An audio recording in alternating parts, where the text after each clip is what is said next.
নিজ কোম্পানির ওষুধ প্রেসক্রাইব করাতে মোটা অঙ্কের টাকার পাশাপাশি অনেক সময় দিতে হয় গাড়ি কিংবা বিলাসবহুল ফ্ল্যাট। অনেক সময় নিজ পকেটের টাকা খরচ এবং ব্যক্তিগত কাজ করেও জোগাতে হয় ডাক্তারদের মন। কোম্পানির বেঁধে দেওয়া টার্গেট পূরণে এসব অনৈতিক কাজ করার কথা স্বীকার করেন ওষুধ কোম্পানির বিক্রয় প্রতিনিধিরা। তবে নৈতিক উন্নতি ছাড়া এ থেকে পরিত্রাণ পাওয়ার কোনো উপায় নেই বলে জানান বিশেষজ্ঞ ডাক্তাররা। ওষুধের স্যাম্পল দিয়ে কাজ না হলে বড় ধরনের গিফট, তাতেও কাজ না হলে প্রয়োজনে ফ্ল্যাট, বাড়ি, থাকে ব্যবহারের জন্য গাড়িও।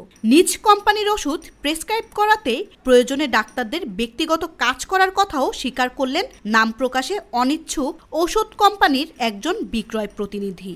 এমনকি কোম্পানির টার্গেট পূরণে নিজ পকেটে টাকা খরচের কথাও জানান অনেকেই। ওষুধ কোম্পানির এসব গিফটের চাপে নিম্নমানের এবং অপ্রয়োজনীয় ওষুধের জাতাকলে পড়তে হচ্ছে সাধারণ রোগী, এমন দাবি ওষুধ বিশেষজ্ঞের। সরকারি বেসরকারি হসপিটাল ঘুরে দেখা যায়, একদিকে রোগীর দীর্ঘ লাইনকে উপেক্ষা করেই ডাক্তারের চেম্বারে সব প্রতিনিধিদের সাথে চলে ঘন্টার পর ঘন্টা খোঁজ গল্প।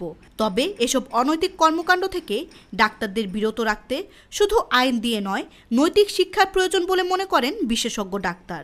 সম্প্রতি ওষুধ কোম্পানির অনৈতিক বিপণন ব্যবস্থার অভিযোগ তুলে বিদেশি অনেক ওষুধ কোম্পানি তাদের ব্যবসা গুটিয়ে নিতে শুরু করেছে।